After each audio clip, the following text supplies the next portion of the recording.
Hello guys! Hello! Fire sign, Leo, Aries, Sagittarius. Welcome dito sa aking channel, Kapalaran 888.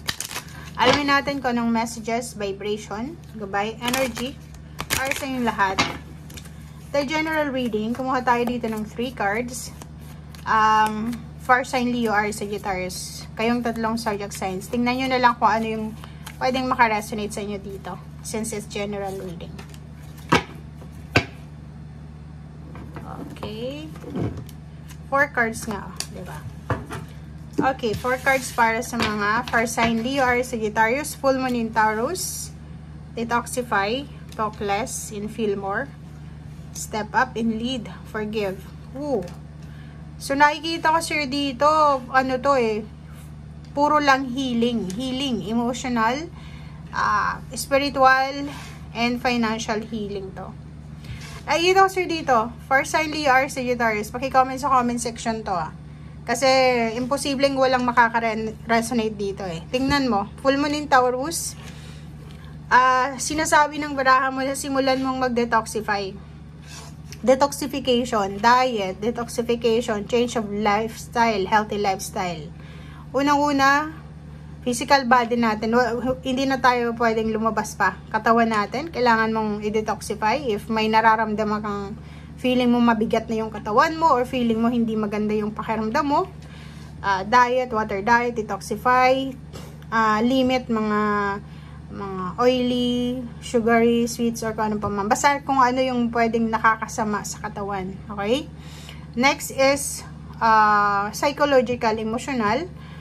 Same din dito sa detoxification is kailangan natin na makinig and makiramdam, maging aware. Okay? Kung dati ay isa kang fire sign, Leo, Aries, Sagittarius na mahilig kang magsalita or ikaw yung nagli-lead sa pagsasalita or ano pa man.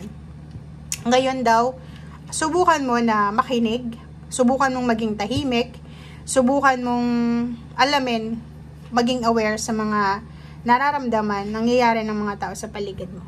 Okay? Okay. Next naman natin is etong detoxification, emotional, pwede din to. Kasi ganyan Forgive, full moon in Pisces. Siguro may iba sa inyo dito na marami kayong mga nararamdamang masakit sa inyong katawan. Masakit ang ulo, masakit yung likod, masakit yung kung ano-ano, masakit. Minsan, yung mga nararamdaman yung physical pain ay related yan sa mental, emotional. So, siguro marami kang stress-related issues na kailangan mong i-let go. Una, patawarin mo yung sarili mo. Pangalawa, patawarin mo lahat ng nagkamali sa'yo or patawarin mo kahit hindi sila humingi ng tawad sa'yo. Step up and lead. Ikaw na yung, like kung ikaw ay may edad na, nasa 50 plus years old ka na or 50 years old up, sabi nga ng diba? Sabi nga ng mga pare, diba? Na at that age, 50 years old above, kailangan na natin na magkaroon ng tahimik na buhay, diba? Hindi na yung parang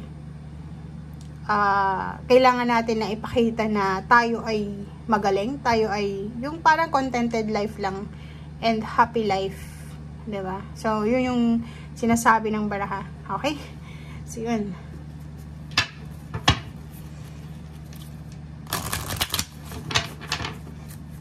Energy check pala to guys, Okay. Same din dito sa detoxify is clean your space. Diba? So, number 9, sinasabi ng baraha, siguro masyadong naiinis na yung iba sa inyo dyan, palaging masakit ang ulo, palaging masama ang pakiramdam, kasi sobrang sobrang cluttered na yung paligid mo, yung environment mo. So, kailangan mong maglinis. Maglinis ka ng environment mo. And, second is etong soak in bath. Same din, detoxification. So, napaka-precise, ang tawag dito, eksakto yung messages ng baraha mo. Ang kailangan mo sa ngayon is kalinisan ng iyong puso, ng iyong isip, ng iyong kaluluwa, ng iyong katawan. Okay? Health, ang yung pinaka focus sa'yo sa ngayon. Space, or kung ano yung mga, alam mo na yun eh. Diba? Kung ano yung mga kailangan linisin, emosyonal, utang, kung medyo nakakaangat-angat ka na ngayon, kung may utang ka, bayaran mo na yun para huwag mo nang madala yun sa next level ng buhay mo. Okay? Five of Pentacles, Strength card, King of Torches, Prince of Torches. If ever man may problema ka sa pera, if ever man may problema ka din sa health, or if ever man may mga iniisip kayong mga negativity, sinasabi ng barahan na magpakatatag ka. Be strong, be courageous.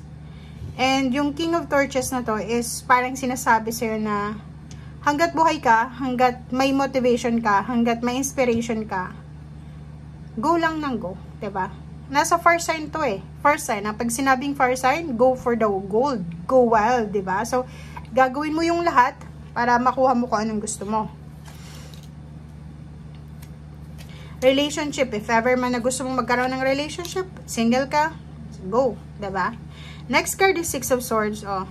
Nakikita natin dito na isang magical na pangyayari or hindi inaasahan eh, unexpected na pangyayari ang pwedeng magdala sa'yo ng parang inspiration na umalis ka sa sitwasyon na hindi mo na gusto. Parang suffocated ka na. Gusto mo nang mag-detoxify eh. Parang unang-una sa environment, sa kapitbahay mo, parang hindi ka na masaya. So, kailangan mo mag-step up, kailangan mong umalis, or kailangan mong baguhin yung environment mo. Trabaho, ganun din. Sa lugar. Kahit sa bahay natin, like feeling mo suffocated ka, feeling mo hindi ka makahinga, feeling mo gusto mong baguhin, pwede din. Maglinis ang bahay, baguhin mo yung arrangement, baguhin mo yung mga color ng kortina. Hindi mo kailangang gumastos ng maraming pera para mabago yung energy mo. Okay? Sinasabi ng barasa, if ever man may mga problema ka sa pera, problema ka sa health, or kung ano pa man, be strong, be courageous. Everything happens for a reason, and parang may kakayahan ka na pwedeng baguhin itong mga nangyayari sa buhay mo. Kahit sabihin natin, everything happens for a reason, pero may solusyon ka dyan. And Princess of Pentacles, nakikita natin may parating ditong pera. Pwedeng may isang Earth signs, Virgo, Capricorn, or Taurus, ang posibleng lalapit sa'yo para mag-offer ng tulong financial, or posibleng siya ay makakatulong sa'yo. Lalo na kung ikaw ay may pamilyang Virgo, Capricorn, or Taurus, sinasabi na posibleng etong taong ito ng Earth sign sa buhay mo, siya yung magdadala sa'yo ng magic sa buhay mo. Parang, kung makikita mo dito, isang babae, dalaga, or pwedeng lalaki, binata, na siya ang magdadala sa'yo ng magic sa buhay mo para umangat ka. Parang ganun. Okay? So, yan ang sinasabi guys ng baraha. Maraming salamat and see you again. Bye!